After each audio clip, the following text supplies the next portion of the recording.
What if I told you that one of Britain's most courageous spies during World War II was a quiet, soft-spoken Muslim woman with Royal Indian blood?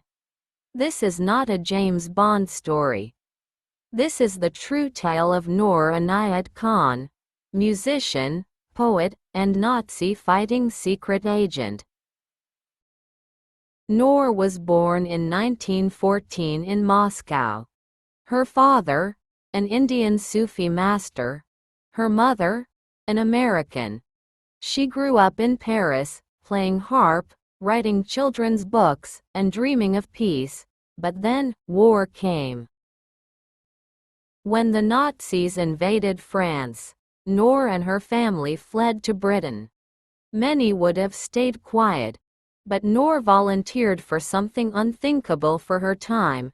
She joined the British spy agency known as the SOE, Special Operations Executive. She was trained in sabotage, radio transmission, and how to disappear in plain sight. Problem was, Noor wasn't your typical spy. She was gentle, sensitive, not someone you'd expect to carry a revolver under her coat. And yet, the SOE sent her straight into Nazi-occupied France. Her mission: set up secret radio links between the French resistance and London. It was one of the most dangerous jobs in Europe. If caught, torture was certain. Execution was likely. Still, she said yes. She parachuted into France under a moonlit sky. The moment she landed, she was in danger.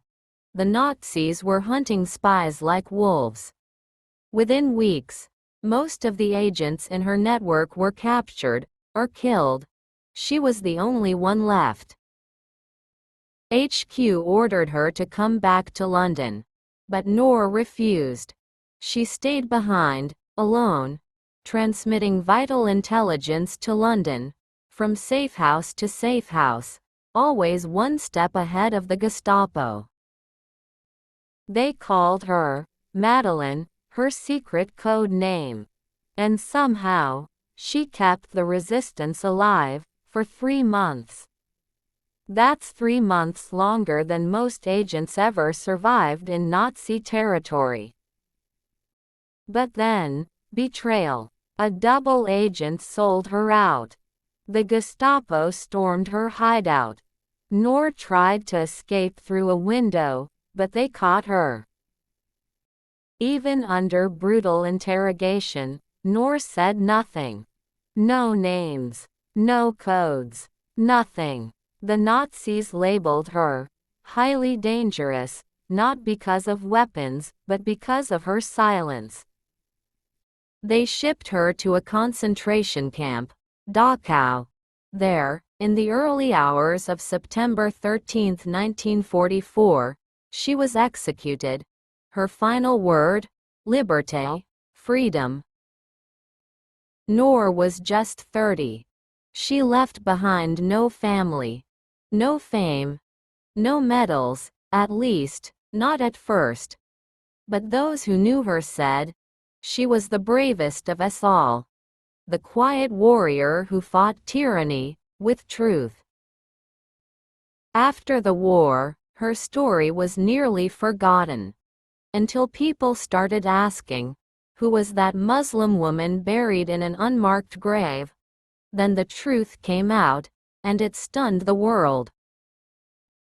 Today, Noor Inayat Khan is honored in Britain with a statue in London. France awarded her the Croix de Guerre. The UK gave her the George Cross, its highest civilian honor. But most of all, she's remembered in silence, like the silence she kept. Noor's story breaks every stereotype. A Muslim, a woman, a pacifist, who fought fascism not with guns, but with courage and conviction. She didn't fight for revenge. She fought because she believed freedom mattered, because silence, in the face of evil, is its own kind of resistance. So the next time someone says bravery has a face, tell them it also had a soft voice, a book of poems, and a radio hidden in a suitcase. This was Noor Inayat Khan. Not a soldier, not a spy cliché, but a real woman who risked everything for a world she believed could be better.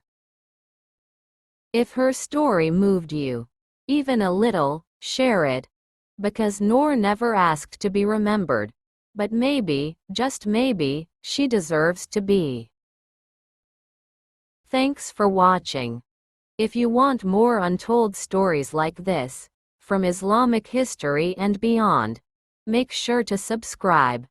You never know what truth lies buried in the past.